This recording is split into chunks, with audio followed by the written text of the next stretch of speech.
Hello, everyone. Good morning, good afternoon, or good evening, wherever you are in the world. I'm Kate McKim. I'm the marketing executive at Chem. It's such a pleasure to have you with us today, and we're really happy that you're able to join us. So thank you so much for taking out time of your day.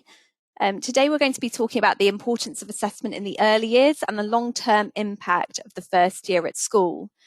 So just a quick piece of housekeeping before we get started. You're all in listen-only mode, so please submit any questions during the presentation in the questions box in the control panel.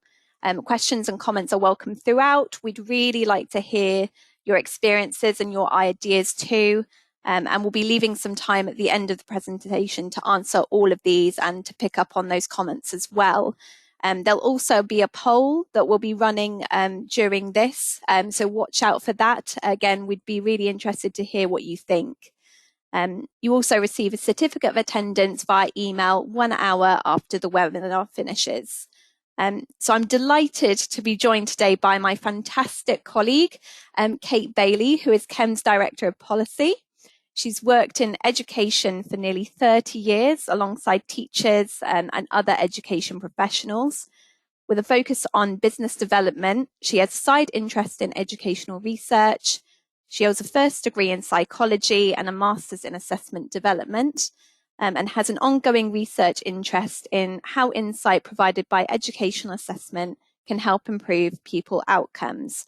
So without further ado, I'm delighted to hand over to my colleague, Kate. Hi, everybody. Hi. You'll see that we've also been joined by Lydia, and I'm going to introduce Lydia in a little while. I'm going to just go through a few slides first, and then I'll introduce Lydia, and she's going to talk to you as well. So thanks, Lydia. Okay, so thanks very much for the introduction, Kate. So you've already heard a bit about me. There's the slide. Okay.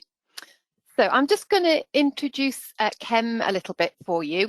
Some of you may have come across Chem in the past. We recently joined University of Cambridge through Cambridge Assessment in 2019. We've worked with schools for over 30 years now, and we work in over 100 countries. And I think that Chem is a watchword for good, solid, evidence-based assessment and our approach to formative assessments. So we've worked with individual schools, both in the UK and overseas, and also on a larger scale with ministries and school associations. So right at the heart of what we do and what we believe in is the use of evidence to support teachers in transforming learning for all. And some of that evidence is evidence that we use to underpin our products and our reports that we give out to you, to teachers, and also about providing good, solid evidence that teachers can use to inform their practice. We help them turn that data that we provide into knowledge, and that gives the evidence there to support teachers making the best decisions. So what we're going to talk about today then is the importance of that first year in school. I'm going to start by giving you a summary of some research that we published in 2018 about the importance of that first year.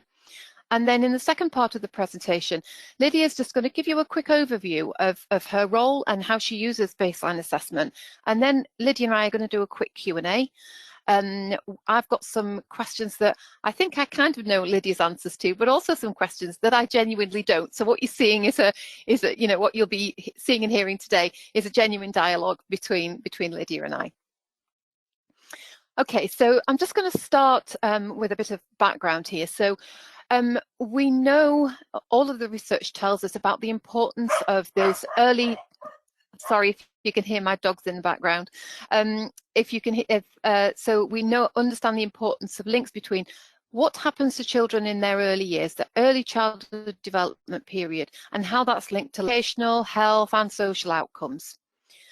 So we know that development during those early years is particularly malleable. So what we do then is helping to shape the brain, shape behaviours, and shape children's abilities for later on. And there are lots of studies that have repeatedly shown how interventions that are put in place at this particular time in a child's life can give long effects and have cost-effective benefits too. So an example of that would be the EPSI study in England. That's the Effective Preschool, Secondary, Primary and Secondary Education Project. And what they did was look specifically at the influence that preschool education had on later outcomes. So on entry to school, to full-time school, it was found that preschool attendance was very significantly and positively related to later academic, social and behavioural outcomes. And the number of months spent in preschool was important. So some students were in there some learners were in there just for a month or two, some were in there for 2 or 3 years. So the longer they were in preschool, the more, the greater their level of attainment and progress later on. They found that attending a preschool was also linked to higher examination results at the end of compulsory schooling. And in the UK, that's GCSEs. And attendance at an effective preschool, so attendance at any preschool was linked to benefits later on, but attendance of a particularly effective preschool was associated with higher GCSE English and maths grades of about 0.3 of a standard deviation. So that's a significant finding in an educational study. Many of those longitudinal studies have focused on what we know to be a deeply entrenched and a quite dramatic socio-economic gap, which is detectable from as young as 18 months. So from as young as 18 months old, we are able to detect the difference in children, in what children know and can do based on that divide, that socio-economic divide. So a lot of these longitudinal studies are seeking to put interventions in place which can help reduce the impact of that divide. Just going to start going into this in a little bit more detail, but before we do that, I'm going to ask Kate if she can kick off a poll for us. So I've just launched the poll, Kate, and I'll let you know once we've started to get people voting. It would be great if you could just pop your answers in here for us. We'd be really interested to hear what you think. So there is quite a debate around about what place computer adaptive assessment has in understanding what children know and can do at this particular age, this early age of the ages 4 or 5. So it would be really great to understand what you as what you in the audience think is that role. Does computer delivered assessment have a place, or do you think that that can be a real challenge and a danger? It'd be great to hear what you think. So a lot of you have voted already. Thank you so much. I'm going to close the poll in just a second. So I'm now closing it. Lovely, and I'll move on. So just to introduce this study in a bit more detail, I wanted to set the scene for you, which is around the type of assessment that we currently use in KEM with our youngest learners. We have an assessment that some of you will have already heard about called BASE, that's baseline assessment. And this was previously known as PIPS, Performance Indicators in Primary Schools.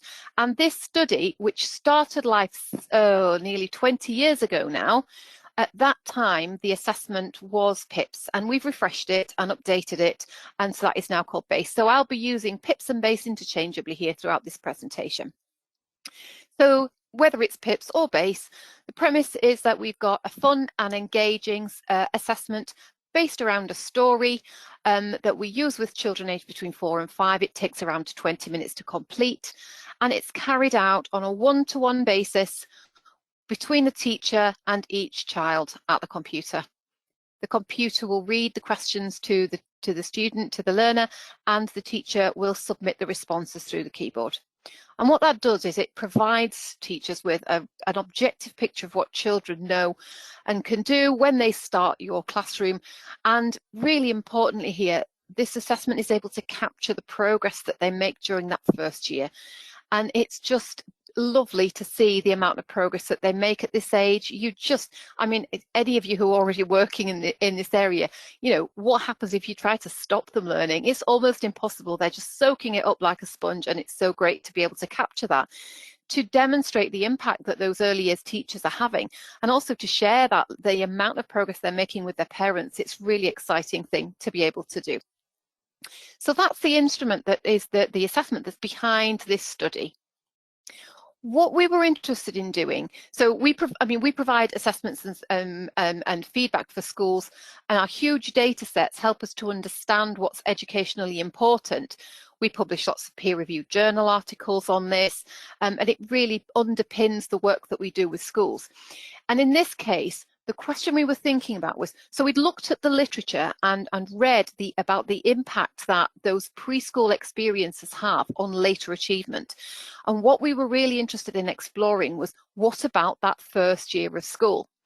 So we know it to be a unique period in a child's life, but also a unique period or a unique opportunity for teachers and schools.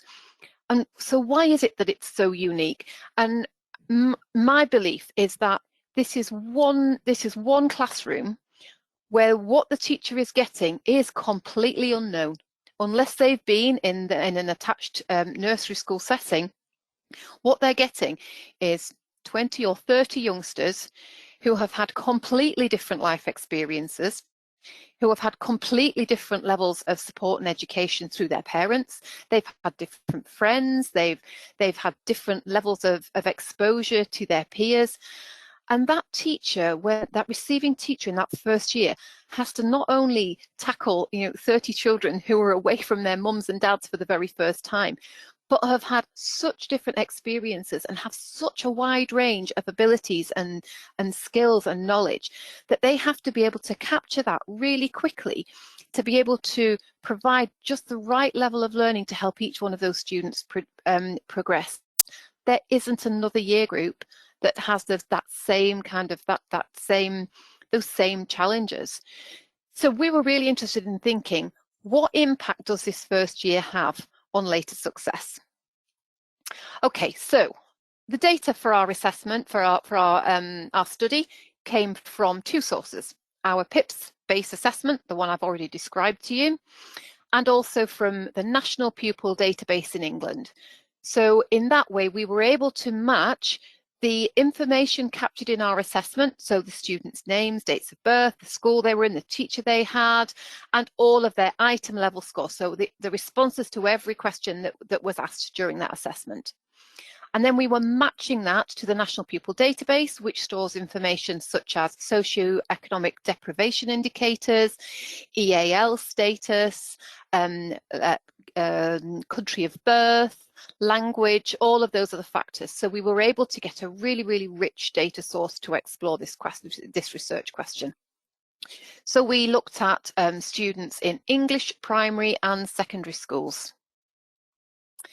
So the assessments that I've already just mentioned to you briefly, just to go in a bit more detail, the children were assessed within the first few weeks of school, and then again at the end of school.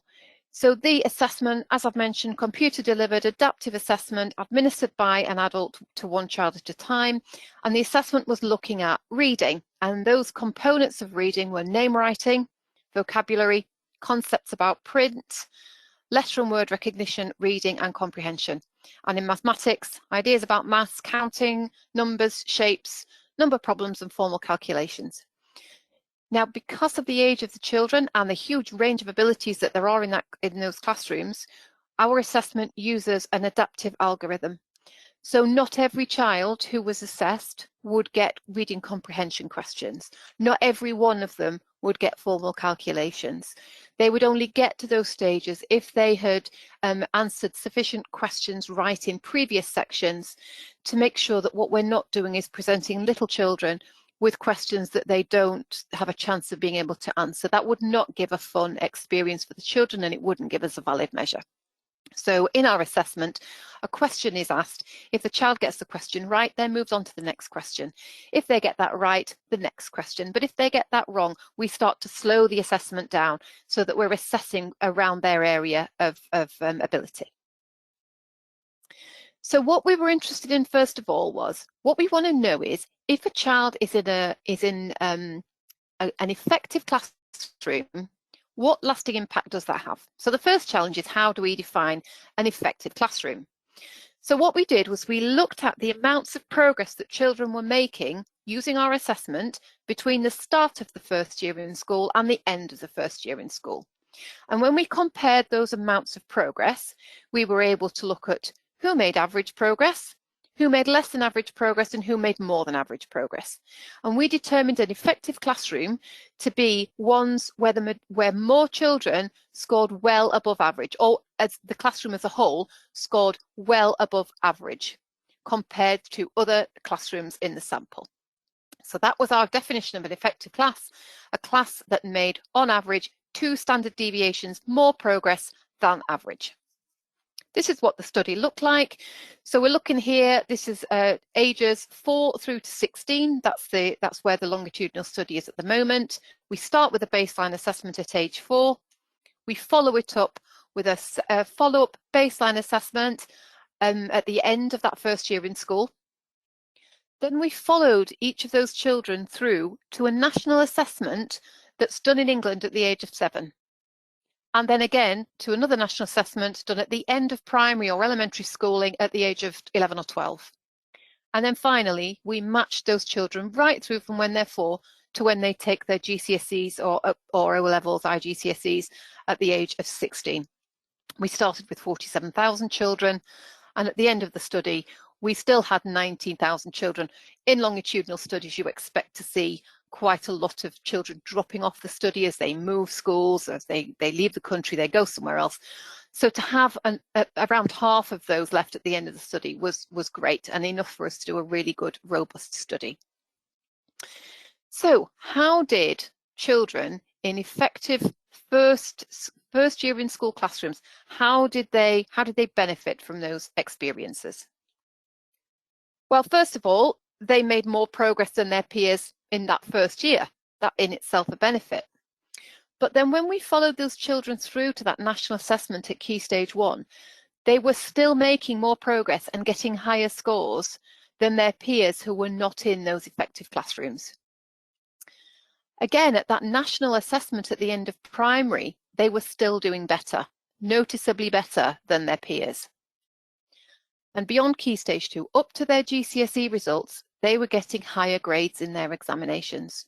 So 0.23 standard deviations for English and nearly 0.2 standard deviations for maths. Now these are, when you look at the impact on an individual child, that's a proportion of a grade in your English or GCSEs.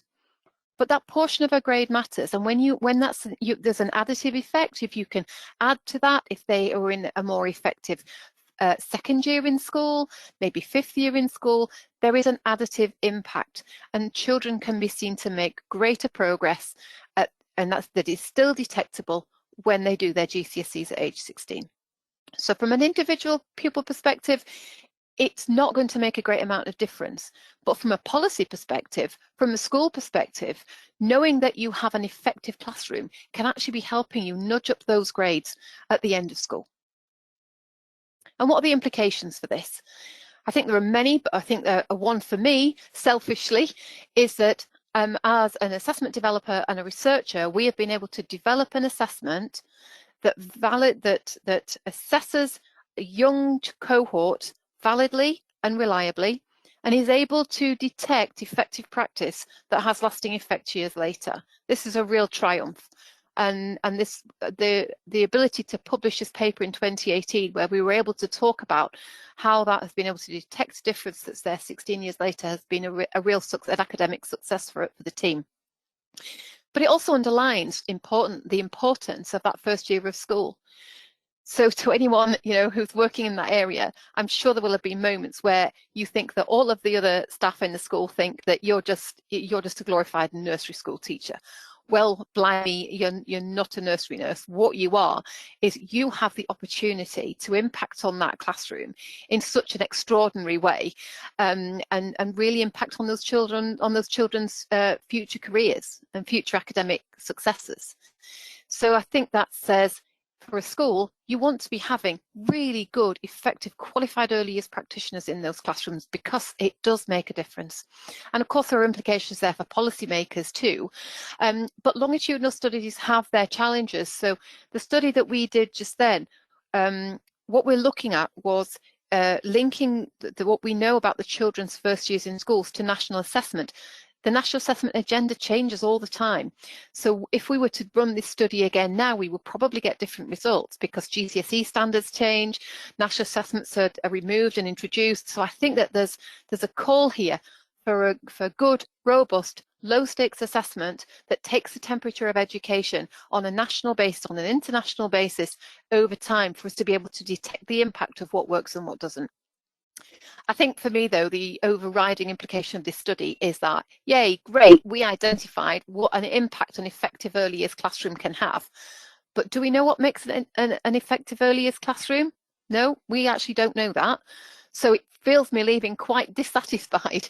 You know, is it that these are really great teachers in these classrooms? Is it that they are supported by a really strong school culture and a great school leadership team? Is it the amount of resources or funding? What we know it isn't is the affluence of the parents, or the postcode that they're in, or whether it's a state or independent school, because all of those variables were controlled for in the study. So we know it's not that, but it could be any of these things. That's kind of the end of my summary of the research. And I think I'm just going to open a question out for you now that you might like to pop your thoughts in the chat, and we can come back to these questions at the end of the webinar. But this is a genuine question that it's still kind of, I'm leaving you hanging here. We don't know what makes an effective classroom for our youngest learners. Do you have any thoughts on what it is from your perspective? If you've got any thoughts or comments to make, if you could share those in the chat, that would be great. So while you're thinking about that, I'm going to introduce my lovely colleague, Lydia. So Lydia, I've known for a good few years now, and we've worked together mainly in this area of early years. Lydia's current role is at Head of Your Early Years at ARC. ARC is a large group of schools who work in England. They're very influential for other English and UK schools looking at good practice. Lydia is also a head teacher at one of those nurseries, and also the mum of a child at nursery. So she comes to this from a lot of different perspectives: senior leader perspective, classroom teacher perspective, and a parent perspective too.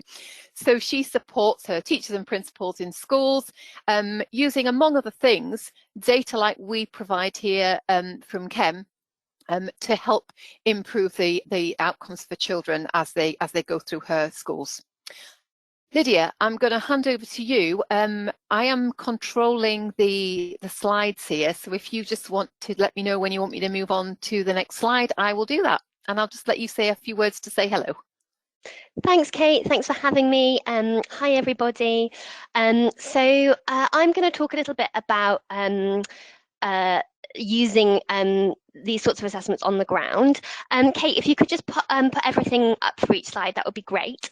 Yeah. So Kate's already talked about the importance of early years, and so my background, I actually rather a while ago, I did a law degree, law with German law at UCL, because I wanted to make change in society. And then I realized actually education is the way forward. So I trained to become a teacher. And during my teaching journey, I realized the importance of early years. And so for the past almost 10 years, I've been specializing with our youngest children. And you can see some of the data about why I feel that early years is the game changer, and getting it right in early years is so important. And also Kate has talked about the incredible study that they did that really shows that the importance of that first year. So I work with children from age 2 at the moment until they leave reception and start year 1 at age 5. And that first year of school, reception, is where we have used the BASE assessment. In terms of its practicality, it also helps us understand how effective our nurseries are, because many of our children go from our nurseries into reception. And really what we are and what ARC's philosophy is, it's on a mission to drive social mobility, to close the gap between poorer children and their wealthier peers. And you can see that 40% of that attainment gap is already visible before children start school. And Kate talked about 18 months being a predictor. 22 months is also a predictor. That's very young in a person's life. So early education really is a game changer. And also that 0 to 5 period is the time where children are learning the most and their brain is developing the most that it will in its life. In fact, by age 3, 80% of a child's brain has developed. And we know that that is a brain with a mental model of neurons and connections. And what we aim to do is support children to make strong connections between neurons, strong pathways with lots of knowledge that affords them to go forward well into school, being able to talk well, make friends, and have a basic understanding of the world, of how to express themselves creatively, and of literacy and maths. Can you flip me on, please, Kate? Will do. So we use Chembase in our schools alongside teacher assessment. We don't see these things as divorced, we see them as different ways of gaining information. And that's what Base is a powerful tool for. And it's powerful from multiple perspectives. The first, it being really quick and easy to deliver. The second, the children really love doing it. And the third, the different types of information it can give us. And in fact, an interesting thing that we found was that it enabled us to spend longer on our teacher assessment baseline. Because we were able to get a quick check-in with our children when they first arrived, it meant then we could afford a longer teacher assessment baseline because we already had a level of data on entry. We were able to get to know the children really well, really provide robust settling in opportunities, a really lovely learning environment and culture that meant that children both settled quickly, but also that teachers and children and families got to know each other really well, so that when we were making teacher assessment judgments, we were able to do them knowing that we were fully informed, because we knew that the children were no longer rabbits in the headlights, and we knew we were able to have strong conversations with families about their children's learning, about that which they saw at home and knew about their children, to feed all of that into our assessment as teachers. And then we use, in some of our schools, the Base at the end of the year in order to understand that journey and the progress that Kate mentioned. We use teacher assessment throughout the year, both formatively and summatively, and we use the online assessment with the teacher assessment to gain information about our children. Thanks, Kate.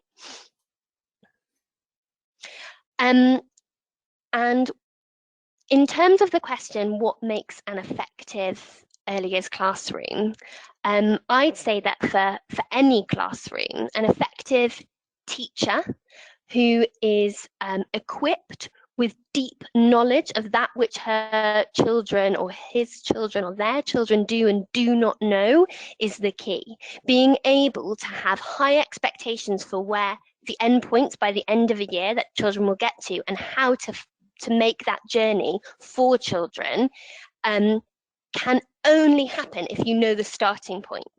And be able to assess at the end whether you've got to that ambitious end game. So having really high quality data means that we can have strong knowledge of the child and deliver our education from a child-centered approach, thinking about what does each unique child need to learn, what can we give them, what can we provide for them that will help that child learn the next thing. And we've used data to be able to create learning environments that are enabling, to develop the experiences that we want to give children to find out to learn new things.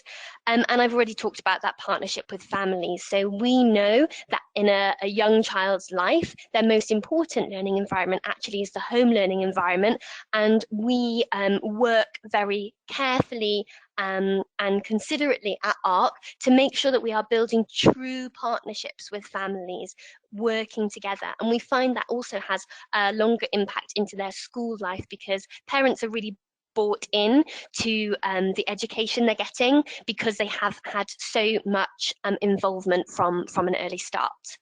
And then in the UK, we take our curriculum, it is totally underpinned by the statutory framework for the early years foundation stage. So that's the sort of the place where we find out the areas of learning for young children, and then we build and map our curriculum on top of that, and use our assessments to understand what learning is taking place. Thanks, Kate. So I've talked a little bit already about working with families, and these are some of the ways in which we do build that strong partnership. We share information, so we would share our understanding of where children are in their learning, and we do that by parent-led sessions and teacher-led sessions, parent meetings, written reports, but also through informal and ad hoc catch-ups on the school gate, or can you pop in? It's harder at the moment. We're doing a lot by phone, or actually like this, electronically, we use Teams. We have done some stay-in plays when restrictions were less, but we've been doing some online sessions together in small groups while parents and children are at home and not able to come in to nursery.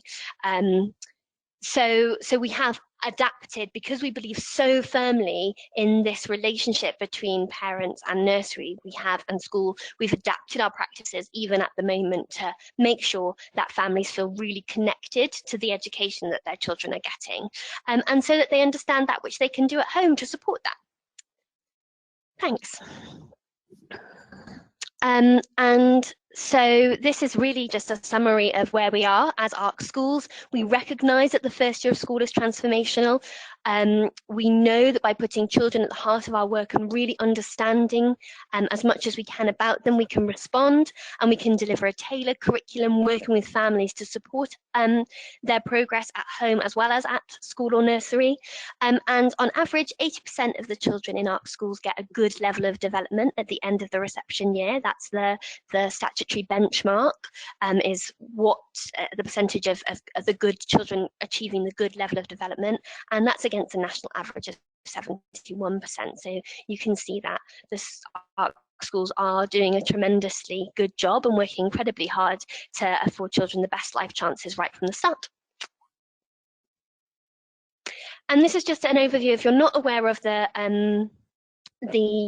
curriculum in the UK, we teach across prime and specific areas. The prime areas are here outlined. So you've got PSED, that's personal, social and emotional development, CNL, that's communication and language, and PD, physical development. And these are some of the things that we support and teach children during their journey with us through the early years ARC. And these are the specific areas. So getting a good grounding in the prime areas that we've just thought about is really crucial in order to flourish in the specific areas of literacy, maths. UTW is understanding the world, and EAD, expressive arts and design. So that's a sort of whistle-stop tour through early years areas of learning in the UK, but hopefully helpful. Thanks, Lydia. That's great.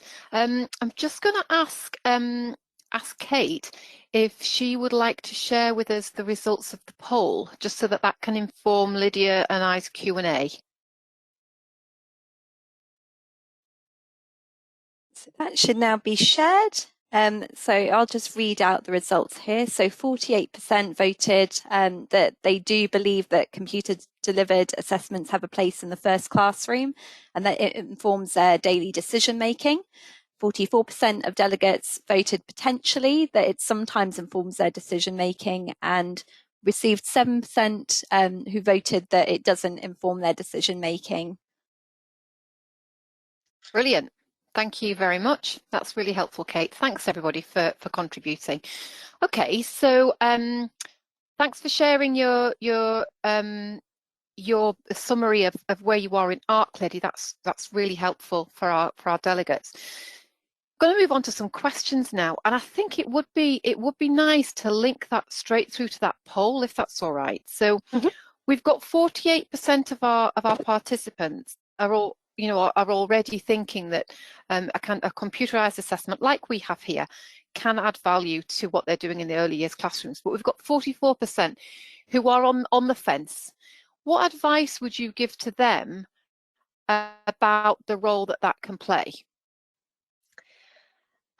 So I'd start by just giving a little bit of an example from ARC. So before we used BASE, we derived our assessments entirely from teacher assessments, and teacher assessments are, the most valuable way of understanding where children are every day formatively.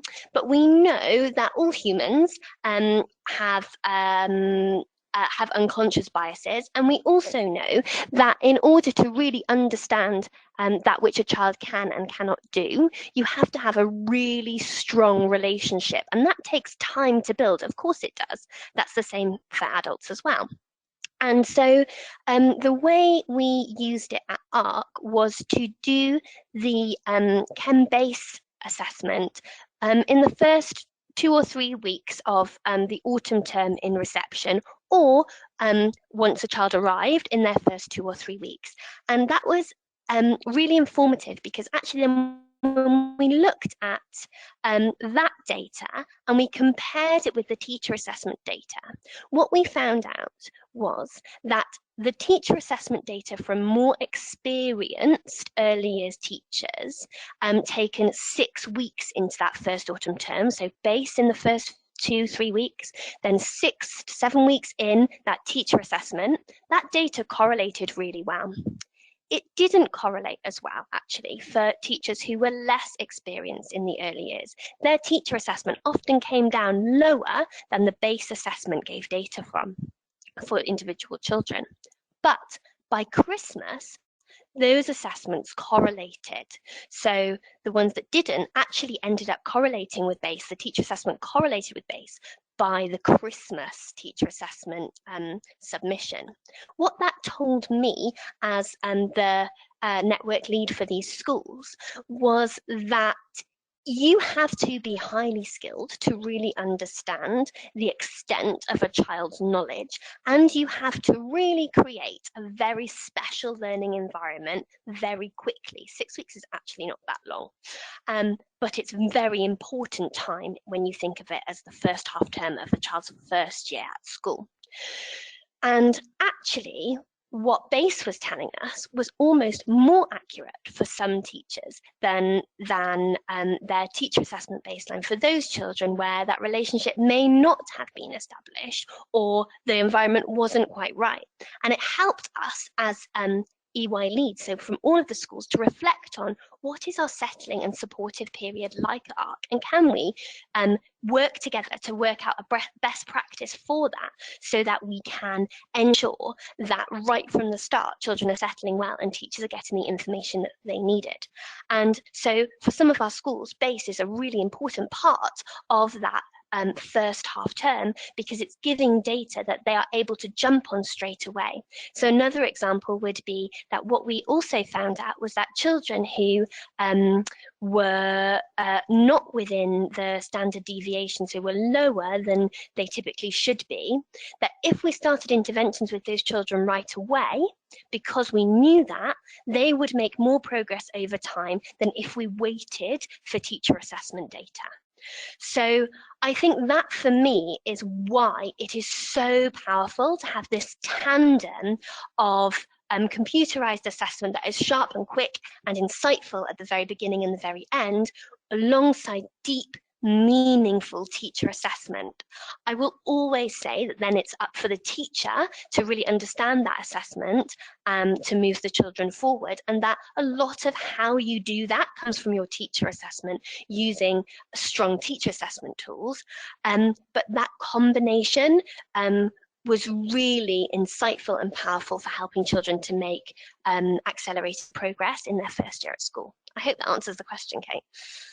Yeah, I think it does. It also just brings up in my mind a couple of points there. So what you're saying, Lydia, is that so our type of assessment does have value. It doesn't displace observational methods, kind of more authentic methods, but the two really strongly interplay with each other to get the best data for a learner, for a teacher, and for you in a senior leadership capacity. Is that right? That's exactly right. And it's about them working together to use both sets of data, comparing and thinking carefully about what actually needs to happen in the classroom next for each child. So where you mentioned that with some teachers, with the newer teachers, the results of the assessment were saying something different to what they were thinking in some cases. So one of my questions was going to be, how often does the chem data throw up surprises? And I guess that's speaking to that one. How often does that happen? And what do those surprises look like if they happen? So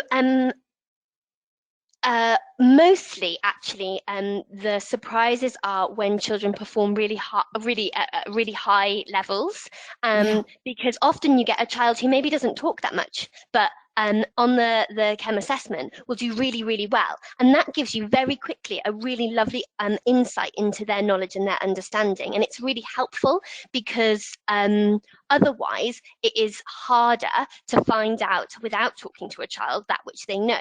So that's really helps to raise expectations among groups of staff, which is really powerful.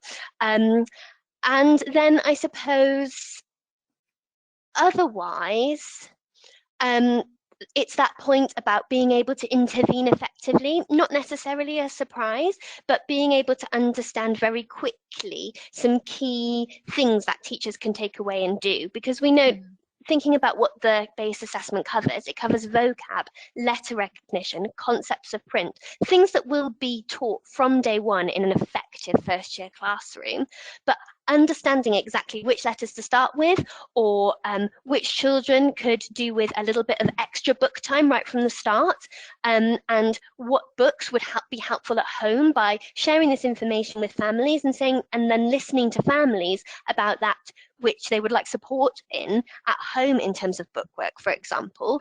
Really powerful.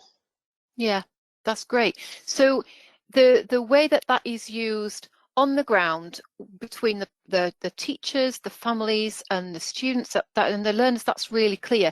Just wondering now if you could tell us a little bit about how the base data is used specifically from your perspective as a senior leader. What role does it take on outside the classroom to help you with overall school improvement? So that's about thinking about the journey of progression and what we learn from that, and looking at places where that progression is particularly strong, and seeing and asking and investigating what are you doing, and then sharing that best practice back with the wider network, and developing that as part of the school improvement journey. Yeah, that's essentially what we do. That's brilliant.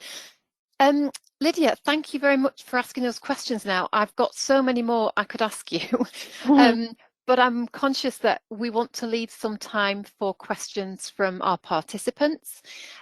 Kate, would you like to dive in there and let us know if there's anything coming up from the floor?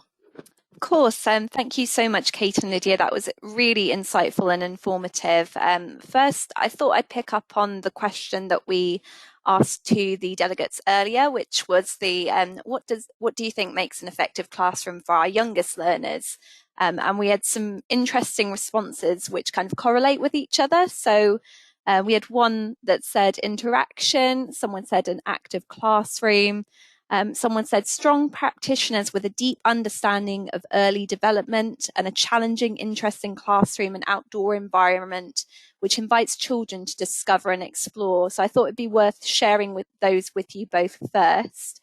And Lydia, do they resonate with you, Lydia?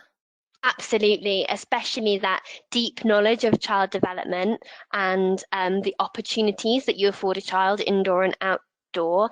And I guess that deep knowledge of child development is the crucial piece when analysing the data as well, and understanding the next steps. Yeah, absolutely. Great ideas. Fab, thanks both. And there's also a couple of questions here. So we've got someone's got another comment who has, they've said, I believe it's essential to incorporate the constraints that early years teachers face in countries where children aren't very well versed with the technological orientations, owing to either no exposure to technology up till the time they attend the school, or, which is fairly common as well, the non-availability of resources or gadgets in the classroom. So I just thought I'd share that with you before going on to these questions. Yeah, I'll just comment on that. I think that's a really, really important point. So what we did when we transferred, so originally all of our assessments used to be paper on paper. This assessment used to be a booklet, spiral-bound booklet that the teacher went through with the students. So we did quite an extended period of development where we compared, we moved it to computer, we ran the assessment with the same children on computer and paper to make sure that we are still measuring the same thing and that it's still an effective measure. So we know what we've got is an effective measure. Of course, that doesn't fully answer that question, because what we're saying is that in the West, in more developed countries, they understand what a computer looks like. They understand what a keyboard is and such like. And obviously that is a significant mediator in any computer assessment. But in this case, with our earliest learners, all we're asking them to do is to look at the screen. There is no need for them to touch the computer, to touch the keyboard, or to do anything other than look at the pictures and talk to their teacher about what they're seeing on there. But Lydia, I wonder if you've got any insight there that might help, where you've got children who have more or less exposure to technologies and how that might impact on the validity of the assessment. So this was something I was really worried about at the beginning, actually, myself, and I think I haven't got much experience in terms of children who are not used to IT, as it were, but I can reiterate that it is the teacher that is doing the marking and the pressing. The children are interacting with the screen simply by pointing. So it's actually, you have to have your touch screen turned off, and it hasn't been a problem at all. The children really are excited about Millie the Bug. They want to be there and be part of it. If it's happening in the back of the classroom, we have to create a special space for that, because otherwise children all want to come and watch too in a group. So it's never felt it's never lacked authenticity for me, or felt lacking in joy. And I think for that reason, and it also is a lovely opportunity for the teacher and the child to have some one-to-one time, and for the teacher to sort of see, oh, what's happening with technology for this child. In a small way. You do that in other ways in the classroom, of course, as well. But I think that is a benefit too, that one-to-one time. Yeah. Lovely. Thanks, Lydia. So any more questions, Kate? Yes, so we've got another question here. So for English language learners, sometimes the chem question might not be understood right away. So they might be unfamiliar with words or unfamiliar with an accent. But if rephrased by the teacher, it may be understood better. And then following on from that, how much deviation does a teacher have, if any, when asking the questions to their students taking the assessment? Okay, so I'll do my best to tackle those ones. So, of course, this assessment was developed in the UK, not just for schools in the UK, but certainly for schools where the medium is English and children will be learning English, and the majority will already be first language English speakers. So obviously that is, we need to consider that carefully.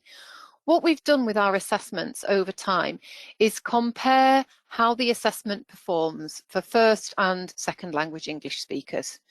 And of course, we find that there are some questions that we might ask a child, particularly vocabulary questions, where they're not going to be as familiar. So let me give you an example, actually from a different assessment, from our INCAS assessment. This is for the slightly older children, but still primary aged. We might, in our vocabulary assessment, ask them to identify a daffodil. Well, not surprisingly, children in England are more easily able to identify a daffodil, very, very common flower in the UK, than they might be in, let's say, China. However, if we ask a question of our whole sample, can you identify a cable car? Then the children in the UK will find that a very difficult item, and children in Hong Kong will find that a lot easier item. So some of the analyses that we've done have looked at the performance of the assessment and found that it performs differently with different populations of children, but no less fairly for different populations of children. So there aren't particular groups of children who are unduly disadvantaged by the assessment. So that's one thing. Another thing is when we're developing the assessment, we do our best to review the assessments for cultural appropriateness and for levels of, for difficulty of language. And we definitely keep, we keep an eye on that, and we're reviewing that. We're going into new reviews of that at the moment. But thirdly, I think this is about the intention of the assessment, what we want to achieve by the assessment. So any of you who are already using it will know that when we're assessing things like maths, what we do is we give the teacher the option to translate the question into the child's first language, so that they are genuinely answering a maths question, not a question about their language ability. But then in another element of the assessment, so where we're looking at vocabulary, the assessment is of English vocabulary. So the teacher can ask the question of the child in their first language, but then the target will need to be in English. So for example, can you point to some carrots? Can you point to would be in the child's first language, carrots would be in English, because it is an assessment of English language acquisition. So in some ways, when you look at that baseline measure, what you're getting, okay, you're not getting a full measure of their language, because the language is not, language is more than just English. But what you are getting is a measure of their acquisition of the English language, which in an English medium school, we hope is still useful information for you. So ideally, I would like to be able to offer every one of you an assessment in every child's first language, and that's just not possible at the moment. But we hope that you would still be able to get some valid information from our assessment as it stands today. Lovely, thanks, Kate. And then we've got another question here, which is, how do you decide about performance indicators in the early years? Oh, that's a great question. I love that one. So I'll refer you right back to the start of what I was saying in the presentation, which is about the deep evidence-based, research-based routes that we have in KEM, in this assessment, in the whole of KEM, and indeed in Cambridge. So our assessment was developed right from the grassroots, from research that into factors that we know are important for later educational outcomes. So let's take an example. In our assessment, we look at something called concepts about print. So why did we choose that as an indicator? We chose that because of the work that Marie Clay did in New Zealand. Marie Clay being she gave birth to the Reading Recovery Scheme. So she found that for very young children, being able to look at a book, identify which way up it needed to be, where they needed to start reading on a page, what a full stop was, what a capital letter was. If they were able to do that well at an early age, they were likely to be stronger readers in the future. Various researchers have done these bite-sized pieces, big pieces of research that we've taken bites out of, and we've used those bits of evidence to build our assessment. So another example would be in a maths question, which would be, can you tell me which bottle will hold the most water and which bottle will hold the least water? So again, we're drawing on evidence that this is a good performance indicator because somebody has done some work that says concepts of more or fewer, when captured early, are going to help that child succeed later on. So everything we do is grounded in separate little pockets of research that we've drawn together. And some of it is actually our own research that we've done. We think this is a really strong indicator of later development. We're going to put it in our assessment. We're going to validate that, and then it will remain part of that assessment. And indeed, where things stop becoming good predictors of later achievement, they will be dropping out of our assessment. So I hope that helps. And as I mentioned before, we continue to use the best research in our assessment development that we can, and we also produce research such as this longitudinal study that help kind of share what we've learned to the broader academic community and teaching community. Fantastic, thanks, Kate. And another question, has KEM been tested or sampled with English as second language teaching countries? So this delegate is from Asia. Another great question. So this assessment, gosh, I could talk about this forever. This assessment, as it stands, is currently used in schools outside of the UK. In fact, we've probably got hundreds, I think, of schools who are currently using the assessment as it stands in international schools with children whose first language is not English. So that is established. And I believe, Kate, and you might be able to share this with delegates afterwards, that we do have some guidance on how you could use this assessment, or how you can make sure that this assessment is telling you useful things for students whose first language isn't English. I'm sure there's something out there, and indeed if there is, then we'll share that with you. We have some case studies, for example, where people have used it to good effect. So that's the first point. I think the second point is that we are currently doing some work with because we now as part of the Cambridge family of businesses, we are working extensively with Cambridge international schools around the world and are looking at how we could do more work on the impact of English language into the quality, the rigor of our assessment, and making sure that our assessment is always giving you as teachers the very best information. Clearly, a big mediator in a child's success or in getting an accurate measure of a child's performance on an assessment is how well they understood what they were being asked to do in the first place. So capturing those types of questions and answers and using them to improve our assessment and to share that with you as our users, that's really important for us. So so we already have the assessment established in other countries. That's great. We have actually had this assessment or the previous version of this assessment translated into about 10 languages, I believe, and used in certainly over 20 countries.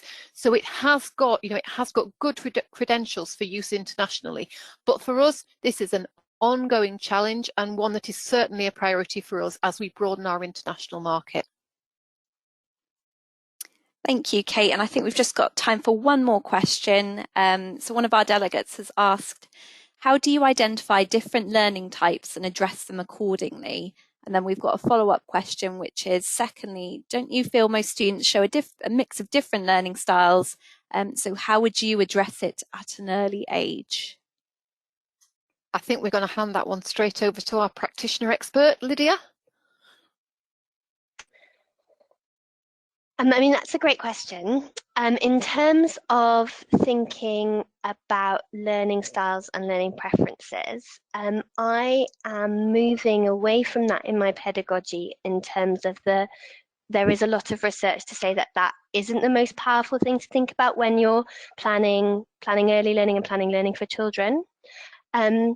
Instead, we plan for a wide range of opportunities to revisit new learning and old learning with a sort of little and often mentality. So I hope that answers the question, and that's just from what we're doing. We plan a huge range of diverse play opportunities for children to access learning: messy play, building work, block work, fine motor, gross motor, but not necessarily through learning styles if you're talking about sort of kinesthetic and auditory.